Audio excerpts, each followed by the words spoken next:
Welcome to Webinar Wednesday. Our guest today is Scott Reed. Scott is the National Director of Cyber Insurance for Gallagher Affinity Insurance Services.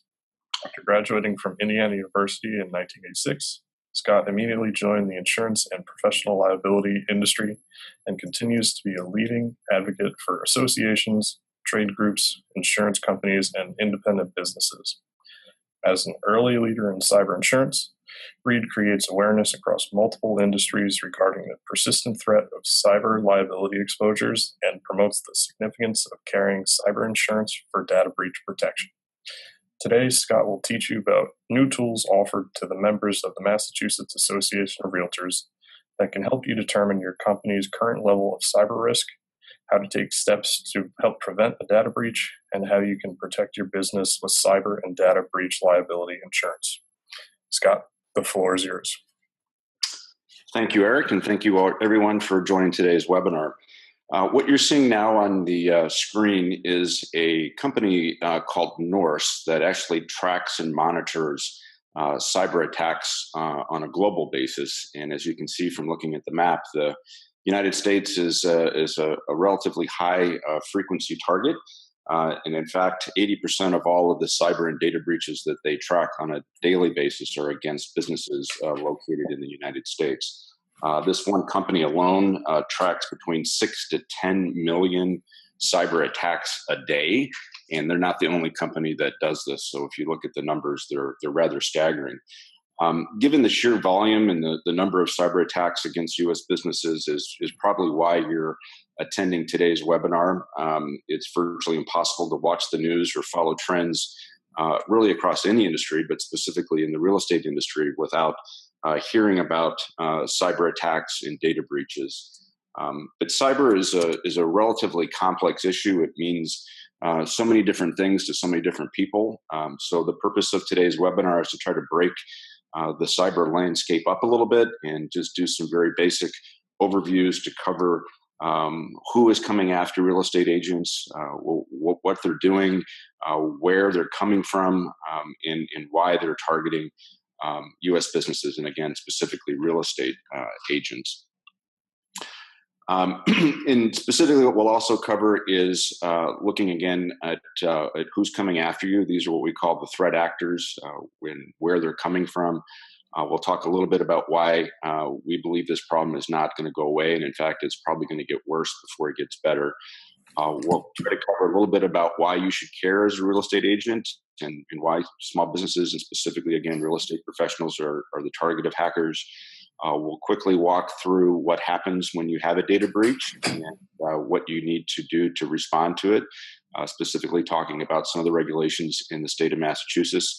And then we'll close out with a discussion about cyber and data breach insurance, what to look for in a comprehensive policy, and I'll actually walk through some real live claim examples of real estate agents that have suffered a data breach and how the cyber insurance responded to that.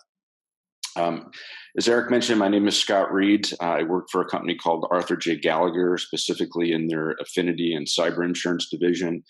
My email is here on the screen. Feel free to email me at the conclusion of the webinar at any time in the future if you have any questions about what we're going to cover today. Gallagher offers a program called 360 Coverage Pros, which has been endorsed by the Massachusetts Association of Realtors.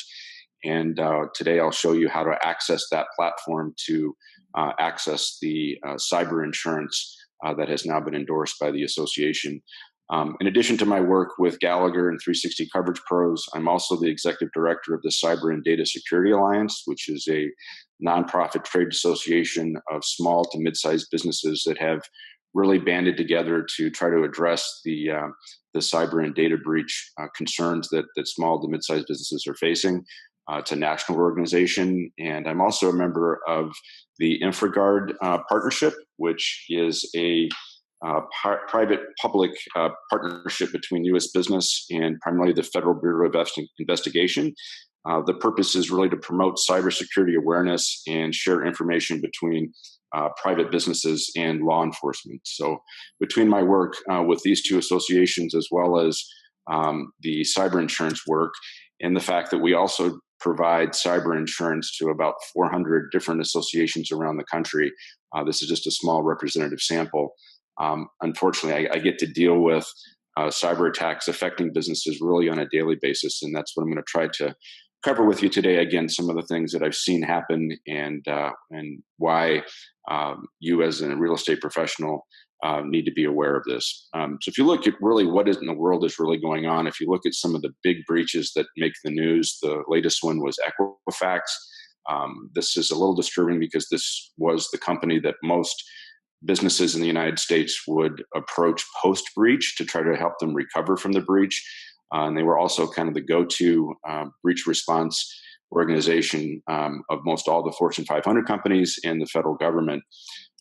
So if they can't take steps to prevent the data from from having a data breach, as well as the fact that 95% of all the Fortune 500 companies in America in the last 24 months have suffered a cyber attack and or a data breach. The unfortunate thing is the number one most breached in terms of the number of records that have now been disclosed in the open marketplace is not even in the private sector. The number one prize goes to the United States government. They've had a total of 59 breaches in the last 18 months.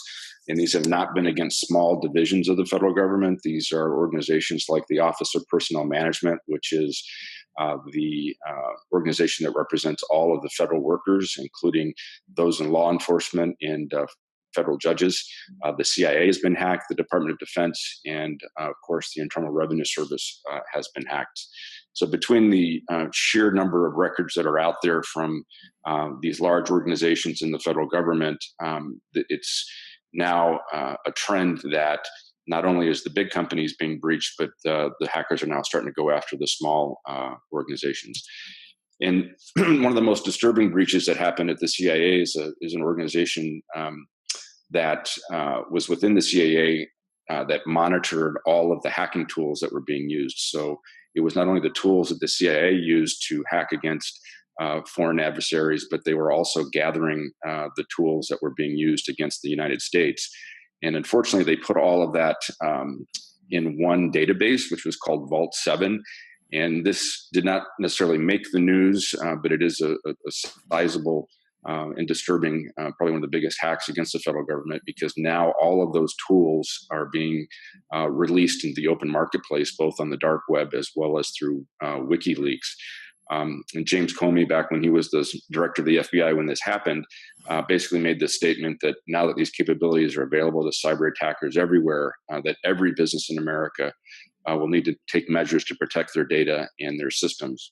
There's also a very well-known phrase within the cyber and data breach world that was made by Robert Mueller back when he was in the FBI, and this goes back to 2013. And he basically says there's only two types of companies: those that have been hacked and those that will be. And even back in 2013, commented that those are really converging into one category: those that have been hacked and those that will be hacked again. So what I find a little disheartening about that statement is that's actually coming from the FBI, which is easily recognized as probably the largest and most comprehensive and technologically savvy police forces in the world.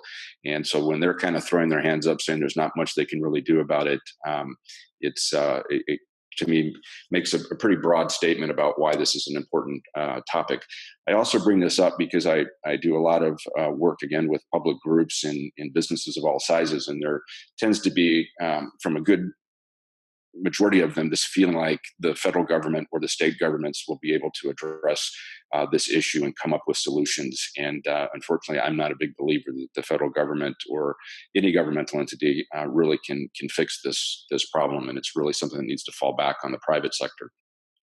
And as I mentioned, I mean, again, the ones that make the news, the big stories that you see every day, those are really the big companies or the federal government. But the trend is really moving downstream in terms of the business sizes that are being affected. In fact, in 2016, 72% of all data breaches actually happened with businesses that had less than 200 employees. And what we're seeing now in terms of the activity, real estate agents are now becoming a favorite target of the hackers. And it's not just the criminal element that is coming after real estate agents, but we're also seeing a tremendous growth in the amount of regulation that is being impacted on businesses, and real estate agents are not immune to that. And the reason for that is simply that data is really the new cyber currency of today, and it's definitely going to be a continuing trend and going into the future. There really is a place called the dark net. It's actually not quite as scary and as hard to get to as some people make it out to be, but this is basically where all of the data that gets acquired across all of these data breaches ultimately ends up. It is basically a commodity that gets sold, and it's something that whether you think as an individual or as a business that you maintain data that may not be of value to someone, the reality is that that piece of data combined with all the other data breaches that have happened and all the different data elements out there ultimately is of value to someone. So they'll gather it, they'll steal it, they'll obtain it, and they're typically selling it on the dark net. Now, we're also going to talk about other ways that your information that you maintain could be compromised. There is a difference between a data breach and a cyber breach. A cyber breach is when someone breaks into your computer systems and steals data without your knowledge or without your permission. But a data breach is when that same information is either inadvertently or accidentally disclosed to third parties. And that data also is regulated in terms of what you need to do to respond to it. And it can, again, ultimately end up on the dark net. So let's take a moment and look at who is potentially coming after you as a business. These are what we call threat actors and vectors in terms of where they're coming from, and that was what was being monitored on that opening slide by Norse, kind of showing you where around the world these hackers are coming after you. Whenever you look at anything within the cyber world, if you've attended other webinars or read material, you ultimately end up seeing this picture or some version of it, which is kind of what everyone's vision of what a hacker looks like. It's the lone guy in the hoodie, and the reality is that these type of hackers actually represent less than 5% of all of the data breaches that ultimately happen when we ultimately trace back where they came from. So it's not some guy in the basement of his mother-in-law's house that's hacking into a computer after hours. That's kind of a misnomer of where these breaches are coming from. The reality is they're coming from a number of different areas, most of them in from a foreign perspective. But the number one area that we're seeing activity come from right now is nation state hackers. And these are companies or people that are coming from foreign countries like Russia and Iraq, and of course our good friends in North Korea. Now, specifically, most likely that these individuals that are being funded by these state organizations really don't have anything against you as a real estate agent in Massachusetts. They're not typically trying to bring you down because it furthers the cause of their political agenda. But what they are looking for is they're all looking for ways to fund their regimes and their efforts. And this is, at the end of the day, what it's mostly all about. About 90% of all of all of the hacks that happen have a financial motive behind them. So these nation state actors are looking for ways to raise capital. And that holds true also just in traditional terrorism. ISIS and other organizations around the world, again, may not have a political motive against your real estate agency, but they're looking for ways to get cash. And there's ways that they can monetize the data they can steal from you. Or we'll also talk about what's called ransomware or crypto lockers. And that's when they'll come in and take your agency down or take your systems offline and hold you for ransom, basically, to have you pay them a certain amount of money to have your systems and your data back. But the number one source of cybercrime in America right now is actually organized crime, and it is very white collar. It is big business. We have seen activity come from organizations that have literally hundreds of people in their employment. One of the largest hacking rings that was just compromised or just discovered by the FBI about 90 days ago when they raided the office building. They found over 400 employees in the building. Majority of them did not know that the code and the things that they were working on was actually being used by organized crime for criminal intent. The other thing that we're seeing a lot of is that they'll place an employee actually undercover, basically, or within the organization to steal information. And this is typically done either through temp to hire people or through staffing organizations primarily. But depending upon the size of the company, you could actually have someone on your payroll that is doing administrative tasks for you that's ultimately stealing data from you. We also see kind of organized crime on the foreign level.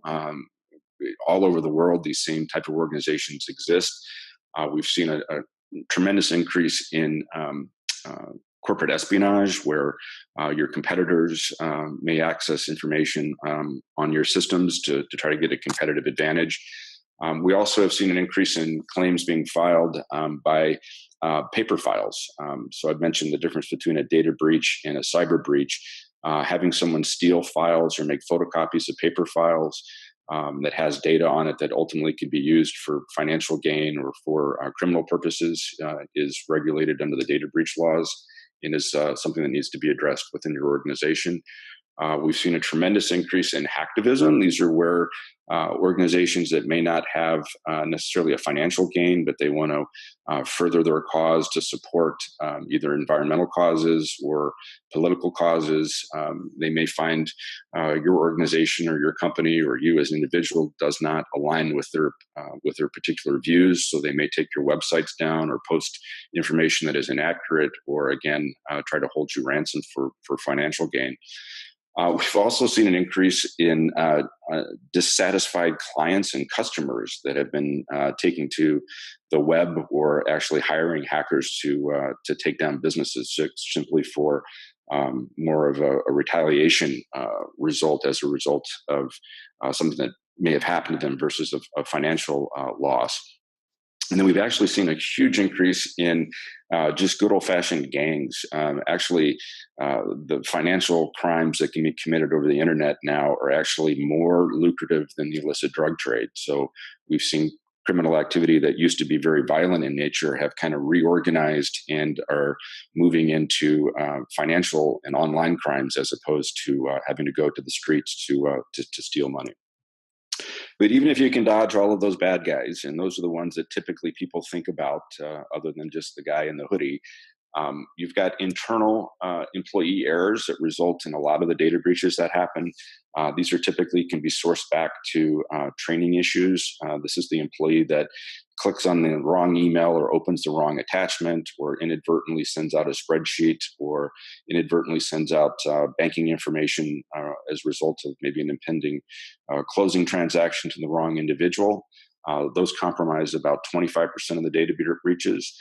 We've also seen about that same percentage, which is just good old-fashioned system breakdowns. This is where your servers go down, or you have some kind of security flaw that inadvertently has information disclosed from your computer systems.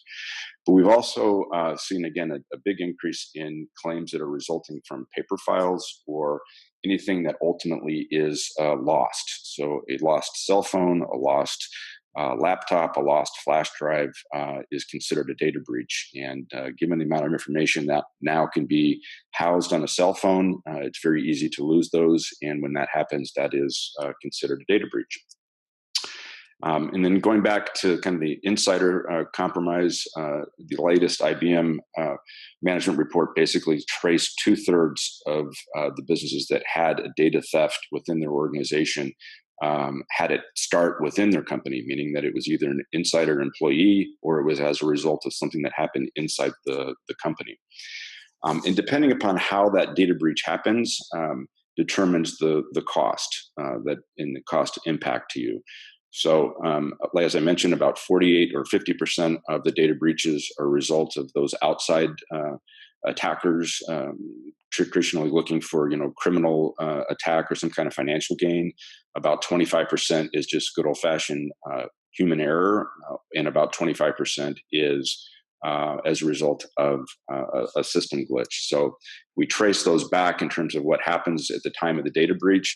If it is as a result of a criminal attack, the cost is around $170 per record to recover from that attack. If it was a system glitch, it's about $138 because there's some cost to fix the systems. And if we can trace it back to just a human error, meaning we don't have to fix computer systems or we don't have to do an extensive criminal investigations, it's actually less.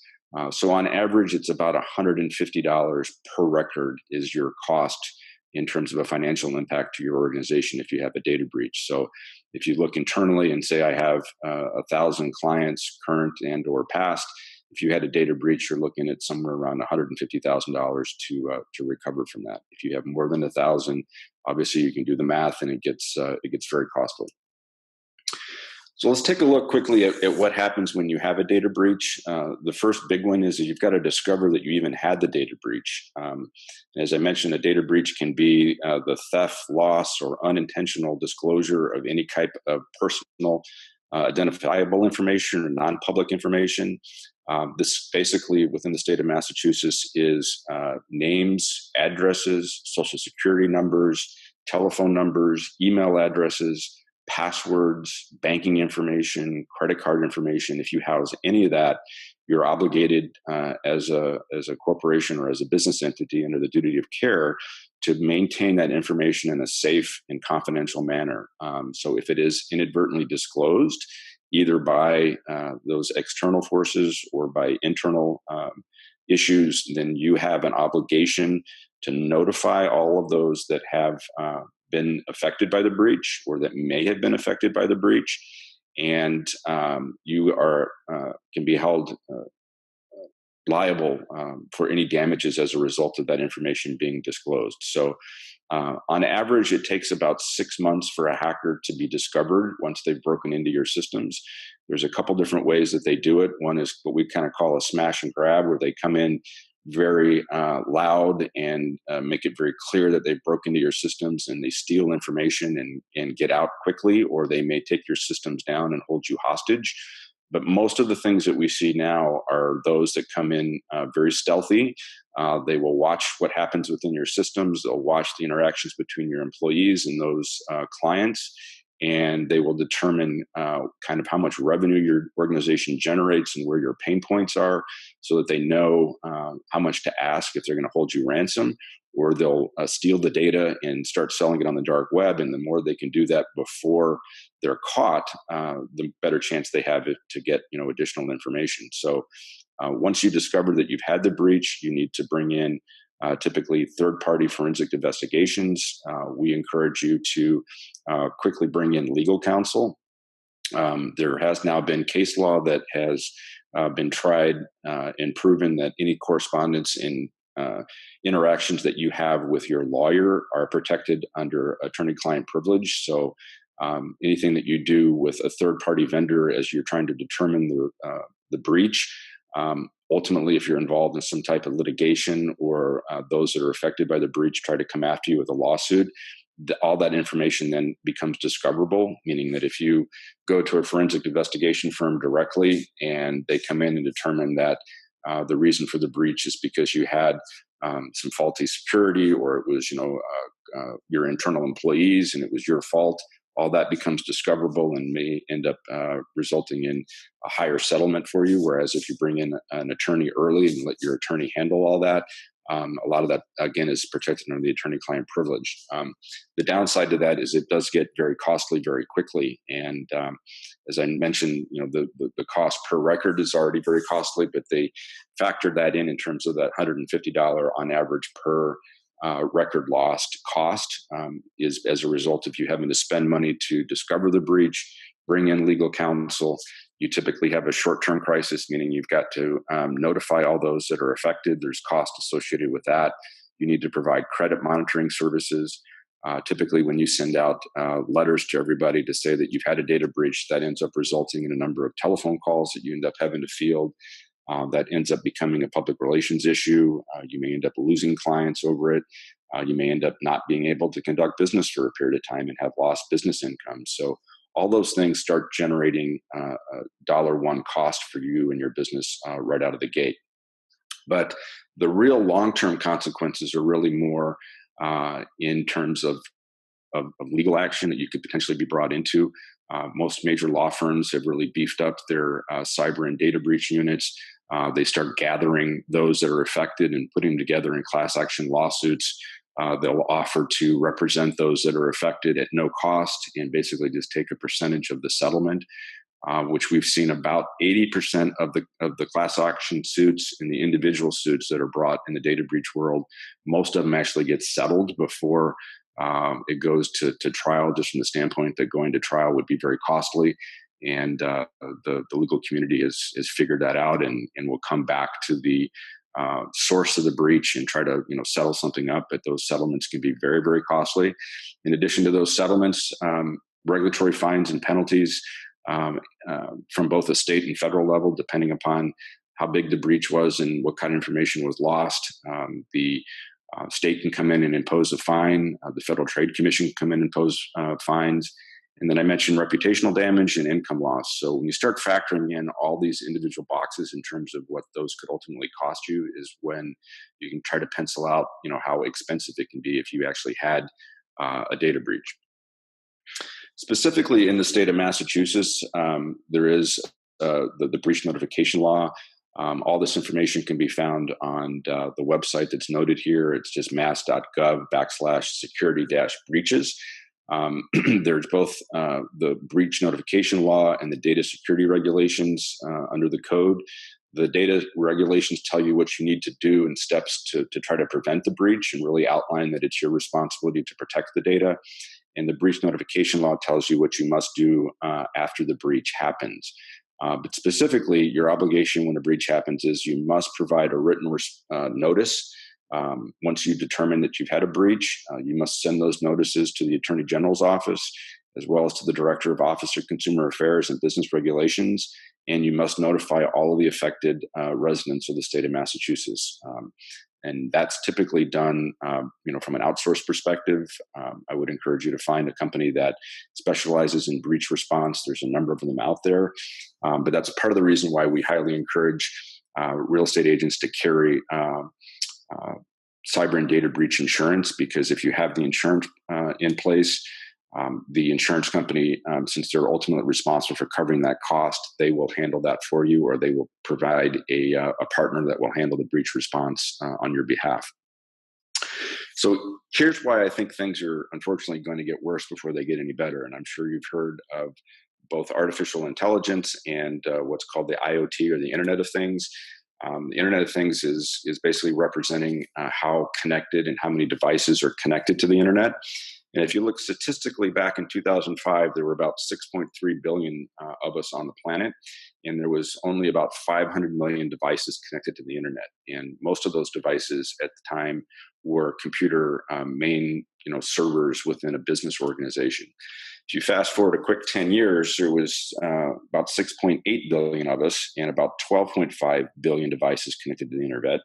And most of those increase in the devices was as a result of the obvious increase in the use of smartphones and iPhones and so forth that were basically becoming mobile internet connection devices. But if you look at 2025, there's going to be about 8 billion of us, but there'll be over 400 billion devices now connected to the internet. And that's as a result that basically all of the things that are happening in the manufacturing world, the rise of AI, or artificial intelligence, in making devices smarter and having them be connected to the internet. Things from refrigerators to coffee pots to dishwashers now all have Wi-Fi built in and can be connected into the internet for a number of different reasons. But the reality is that a hacker doesn't really care about hacking into your refrigerator or your coffee pot to see what kind of coffee you brew or what kind of milk you have in your refrigerator. But the problem is that all of those new devices that are being connected have really horrible security features to them. So they become much easier access points for someone to break into the other pieces of equipment that are ultimately tied into that same internet pipeline. So your computer at home that goes through your Wi-Fi router is the same Wi-Fi router that is connected to your refrigerator and coffee pot. So they break into that, or your thermostat, which then leads into the Wi-Fi router, which then leads into your laptop, which then leads into your office computer. And all those things ultimately create new entry points that ultimately the hackers are coming after. So We started talking about some of the big, breaches at the big companies. Those organizations now are literally spending millions, hundreds of millions, in some cases billions of dollars in their cybersecurity infrastructure, whereas the small business can't do that. And specifically, even if you're taking the steps at the business level, at an individual level, at your home or your devices that you carry with you, those are where the hackers are now targeting, because they know the security is very very weak. And I mentioned artificial intelligence, which AI can be a wonderful thing and is being used for some tremendous good. But like most technology, anything that's used for good can ultimately be used for criminal or for a bad reason. And we've seen an increase in hackers using AI to write code that can ultimately be spread out very, very quickly and can change very rapidly, and has the ability to access all of these different touch points to find the weakest link, basically, and use that as the entry point. So as we see more devices connected to the internet, and we see an increase in AI being used for criminal purposes, is the reason why that we're not very positive or optimistic that this issue is going to go away. In fact, as I mentioned, we believe it's only going to get worse. That fact, again, with the fact that we're all mobile workers, 75% of the workforce takes their work with them everywhere, both on their phone, laptops, flash drives, e-readers, cell phones. On average, the worker has 4. And unfortunately, because we're all human, we all lose them. Every 3 seconds, someone in America loses a cell phone, and 1 in 10 laptops are ultimately lost or stolen before they're being replaced. So all those entry points, all those devices being lost, all the increase in worldwide hackers is, again, why we want everyone to take this issue very seriously. So not to be too doom and gloom about the fact that there's probably not much you can do to stop it. You still have an obligation as a business and as an individual in your profession to try to keep that information confidential and take steps to protect it. But we believe very strongly that everyone should carry cyber and data breach insurance. And there's a couple things to look for. Cyber and data breach insurance is actually a relatively new insurance product in the marketplace in comparison to the other types of insurance products that are out there. It's relatively new in the last 4 to 5 years. Most of the large companies now are purchasing it, but we've now seen an increase in the small to mid-sized market, and it's now become more competitive and easier to purchase than it has been in the past. One thing to look for if you're going to buy cyber and data breach insurance to start with is, as I've mentioned a couple times in today's webinar, cyber breach and data breach are 2 different types of transactions. A cyber breach is, again, an electronic form. A data breach is just any kind of inadvertent disclosure of information. So I'd encourage you to find a policy that is both a cyber and data breach insurance policy. About half the products that are out there, I find to be a little tricky, that they've positioned themselves as cyber insurance, and that means they're not going to cover about half of the breaches that happen. Again, those that happen as a result of employee error or system glitches, they will cover only the cyber breaches. So once you find something that covers both cyber and data, make sure you find a policy that covers both first-party liability insurance and third-party liability. First party is kind of the first part of that data breach food chain that I went through. This is things that happen right up front, bringing in a lawyer to get legal expertise and advice, the cost to notify those that have been affected, the forensics cost to investigate the breach, any hard dollar cost for your business being down, public relations cost, and the cost to pay to have your data recovered or replaced, that what was lost or stolen. So those are things that you're traditionally, as a business, having to write a check for right out of the gate.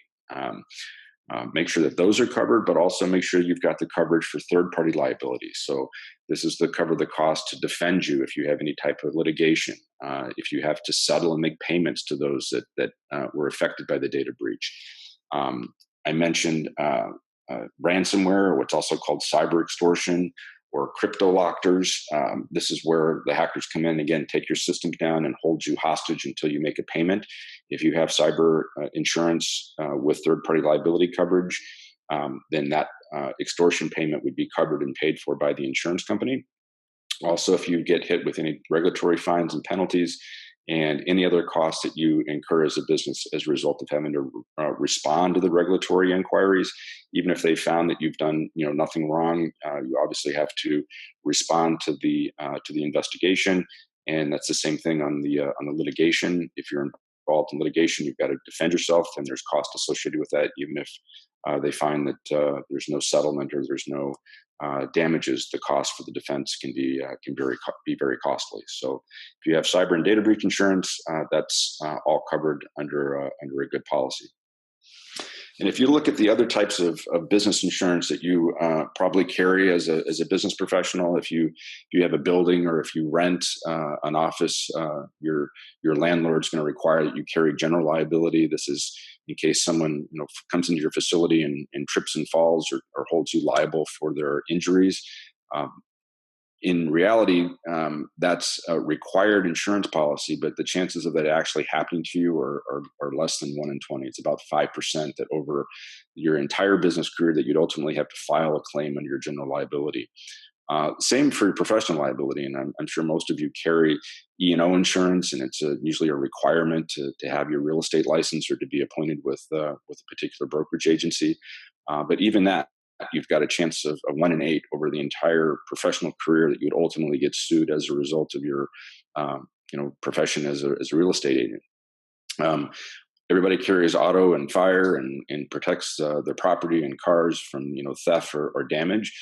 That's about a 1 in 16 chance that you'd ultimately have to file a claim because someone broke in and stole your property, or your building burnt down, or your car was stolen. But on the cyber and data breach side, we're seeing the chances between 40 and 60% of businesses are experiencing a cyber or data breach. So if that happens, then you need to have the insurance in place to cover those costs. If you don't, then you're actually paying for those costs strictly out of your own pocket. Specifically to the insurance product that is available through the Massachusetts Association of Realtors, it's all online. You simply go to the website. It's under the benefits and discount section, and then click on personal products. From there, you'll be connected to the 360 Coverage Pros site, and on that site, you can purchase the insurance. It's all online. It takes less than 10 minutes to input information about your business and see what the rate is. Coverage starts at $199 a year, which is incredibly inexpensive and very, very competitive. It's offered at a special association group rate that's just for the Massachusetts Association of Realtors. And given the exposure, it's a really, really inexpensive cost. As I mentioned earlier, having the insurance in place also not only covers you for the cost, but it gives you a single point of contact in the event that you have a data breach. Most of the businesses I deal with, if they have a data breach and they don't have the insurance, they really have no idea where to turn to first. Who do they call for the breach response? Who do they call from a legal perspective? Who do they call to deal with the state? Who do they deal with on the public relations side? Who do they deal with to do the forensics accounting? If you have the cyber insurance, we basically have a 24-hour-a-day, 7-day-a-week cyber and data breach hotline. So you simply call the telephone number, let them know that you're a policyholder, and then the insurance company will take the responsibility of setting up the breach response plan. And the reason they do that is because ultimately they're on the risk as the insurance company. So just paying that premium just to have that, I think, is a valuable resource for you as a real estate professional. So let's walk through, just in closing here, some sample claims. These are actual real claims that I've been personally involved with from real estate professionals. These are from all over the country. They're not just in the state of Massachusetts. And I've removed the names, but in this case, this was a real estate agency that was moving to an online environment. They had done everything by paper, and they had brought in a number of interns to basically photocopy and scan all of the paper files, and then they were to put those files into the to the shredding bin. But one of the interns thought she was doing the right thing by putting them in the recycling bin versus the shredding bin. And it basically was all the files that went back over 10 years for real estate closings that had banking information, had social security numbers, had photocopies of driver's license from people applying for credit and for closing documents with banks, it had tax ID numbers, phone numbers. It was a huge amount of information that ultimately ended up on the dark web and was being sold. And it took over 6 months for us to actually determine and trace it back to that. But they've spent over $100,000 in just crisis management costs from hiring a firm to kind of handle dealing with all the different clients that were affected. They settled with 2 large commercial organizations for about $300,000. And we're just now trying to negotiate a regulatory fine settlement. But at the end of the day, I think this claim will probably end up costing around $400,000 to $500,000 in total. And again, it was all traced back to some paper files that ended up on the dark web because they weren't properly disposed of. This is a big one in the real estate world, and you may have seen some information through your other organizations that you may belong to be on the lookout for this. As I mentioned, a good hacker will come into your systems and scan and watch what's going on. It's very easy for them to mimic email accounts, and in this case, this was a real estate agent that had a network breach. Breach was basically traced back to an employee that had opened an email that had an attachment to it that wasn't real, and that attachment, when she opened it, basically infected the system. But they didn't know that the system was affected, and basically the hackers were watching all of the transactions that were happening. In this case, right before a closing, they basically sent an email to everybody saying, "Hey, we've made some changes in the banking. Please send the closing wires, to the following routing numbers." That was forwarded to all the affected individuals. A wire was ultimately sent. It was a $350,000 wire, but $250,000 of it we were unable to recover. We were only able to get $100,000 back once we discovered the breach. Those that lost the money are filing a lawsuit right now. There's pending litigation. And we've spent over $100,000 already just in defense costs. I don't know if this one ultimately would go to trial. We may end up settling it, but as I mentioned, the defense costs alone are over $100,000. One thing I'm sure you've, again, heard from other sources, that anything that has to do with a financial transaction, any email that you get, and this goes back from a training perspective to your employees as well, that ask for someone to email confidential information, whether it's bank information, wire information, always voice verify. Even if it's from an email that you think is someone that you know, pick up the phone, call them, send them a text, just say, "Hey, I'm just confirming that you want me to send the following information based off the email that you just sent to me." Also, I would highly encourage you that anything that you do with these types of transactions, anything that has dollars attached to them, use an encrypted email service for that, so that all of that information is encrypted back and forth between yourself and those that are affected in the transaction. And this is another big one that we're seeing a huge amount of activity on, is the ransomware. This is where they'll install a crypto locker. It basically takes down your systems, and they then send you an email saying, "Pay me either X number of dollars in Bitcoins or in cash, or send a wire." In this case, this was a mid-size commercial real estate agency. Had an email phishing scam. This is where, again, your employees or someone opens an email that has malicious code built into the body of the email. This is usually you click on an attachment or a link. Once that link is open, then your systems are infected, and then it's just up to the hackers to determine when they want to take you down and hold you ransom. In this case, we had to bring in an outsourced IT forensics company to determine if the information could be recoverable. In this case, the IT company determined that it would not be recoverable. Therefore, we ultimately paid the ransom. In this situation, unfortunately, the ransom was taken, and the encryption key was not provided back to the client. Because the insurance company made the determination to pay the ransom, they then were ultimately responsible for paying the other cost, which was to totally rebuild the systems. In this case, the firm was down, unable to conduct business for over a week. So they had lost billings, lost real estate closings and transactions that they could have been paid on. They had to pay all those that were affected, which included all of the current customers and all the past customers.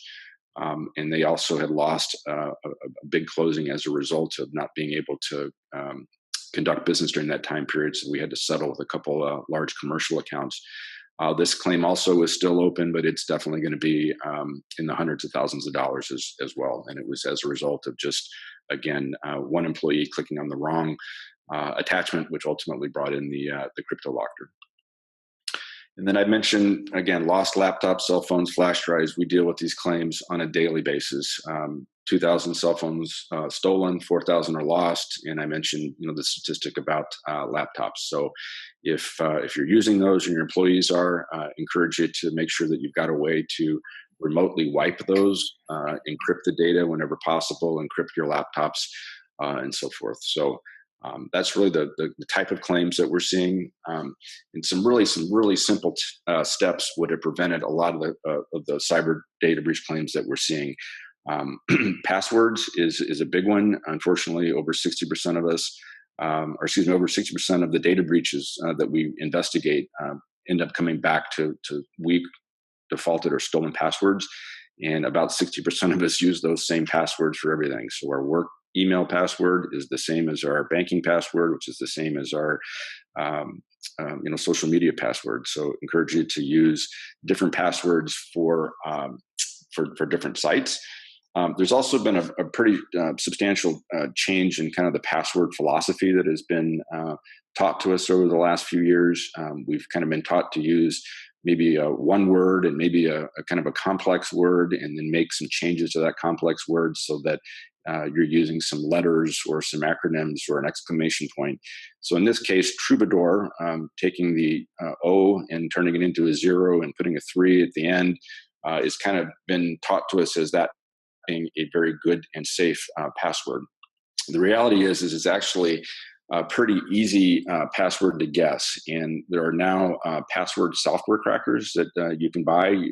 Hackers buy them all the time, and they're readily available, not just in the dark web, but you can just Google them. You can buy them anywhere.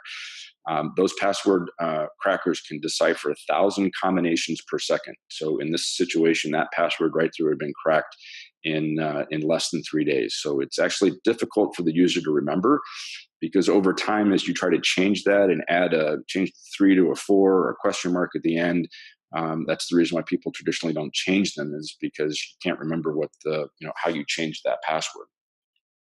The new philosophy is to actually have a phrase, a much longer one, in this case, correct course battery staple.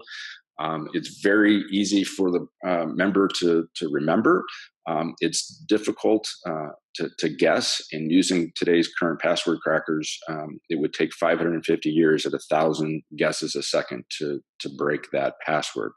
Unfortunately, a lot of the websites have not adopted this new security protocol yet. They're capturing, a smaller number of spaces that you can type into, but I think you'll see that change over the next 3 to 6 months. That most passwords will now allow for longer passwords, and I encourage everyone to take this new approach. Other kind of basic things, if you've not heard it from other people, I will express it again. Never ever use public Wi-Fi. It is one of the favorite places for hackers to hang out and use fake Wi-Fi sites to see what's happening on your computer systems. If you are going to use public Wi-Fi, use a virtual private network service or a VPN. There's a number of them that you can download on both the Android store and the Apple App Store. I use one called VPN Unlimited. I have no affiliation with them or no financial arrangement with them, but I find it very easy to use. But if you type in anything that just says VPN service, they run between $15 and $50 a year, and they will help encrypt data that goes from your laptop through the internet or any Wi-Fi network. From a training perspective, don't open suspicious emails. It used to be very easy to spot these emails that had malware in them. They were poorly written, had poor grammar. They were usually coming from foreign email addresses, but that has changed dramatically just as I've walked through where the people are coming after you. I mean, the organized crime has spent a great deal of time making sure that those emails look good. Social media has also opened up a whole new way for hackers to get information. And one thing that we're seeing a lot of is social engineering, where the hackers will look at and monitor individual social media to get information about them, then use that information on their target, meaning they may steal information about you and your social media to learn about how you interact, say, with another family member, where maybe your spouse works at a company that they're trying to get into. So they'll send an email that looks like it's coming from you. It says in the body of the email, hey, here's a picture from last weekend when we were at the lake. And they knew that because it was a post that was on Facebook or Instagram. And so the individual that receives that email thinks they're getting an email from their spouse that has a picture from the weekend that they were actually at. But when they click on the picture, it then ends up downloading the malware on the system. There's 100 different scenarios there I can give you. So I really encourage everybody to be diligent in the emails that they open, and make sure you train your employees not to open anything that has an attachment without verifying what that attachment is and who it comes from. I mentioned encrypting emails. Just always assume if you're in a public space that you are basically, if you're doing an email that is just like being and speaking in a public space. It's one of the easiest systems for hackers to crack, and they like to monitor those email traffic back and forth. So again, if you're in the middle of any kind of transaction that should be kept confidential, make sure you use an encrypted email service. Because of all the lost devices, make sure you have software that can either remotely wipe cell phones or encrypt those laptops, and make sure you're backing up your data. That helps if you do get taken down with one of those crypto lockers, that we can hopefully come in and restore your systems by having your data backed up. So this may seem like it's very basic stuff, but again, if you look at the frequency of the claim activities that I'm involved in and the type of data breaches that I'm involved in, I can trace back almost 3/4 of them, that if the individuals or the business had at least taken these basic steps, then we wouldn't have had data breach. So it's just basic stuff. Again, treat data like it's your money. Keep it in a safe place. Don't throw it around. Don't give it to people you don't trust. Don't let people borrow it, and don't let people steal it from you, or don't lose it. And be sure you train your employees and coworkers about all of that as well. So with that, I'm going to close. I promise to try to keep this right at about 45 minutes. I hope you found today's information informational, and raised your awareness a little bit about the kind of exposures that you face. Feel free to call us, or I mentioned my email. This is also the website you can go to that has more information about the cyber insurance specifically, or you can always go to the Massachusetts Association of Realtors website. We do have a call center that's open 12 hours a day from 8 a.m. East Coast time to 8 p.m. 8 a.m. to 8 p.m. East Coast time. And that number is 866-389-0024. You can call the call center and just identify yourself as a member of the Massachusetts Association of Realtors, and they'll be available to answer any questions or point you and walk you through the website to purchase the cyber insurance, which again, I highly encourage everyone to purchase. So thank you all again for your time today, and have a great day. Thank you very much, Scott. The website is 360coveragepros.com/MA Realtor, and the phone number is 866-389-0024.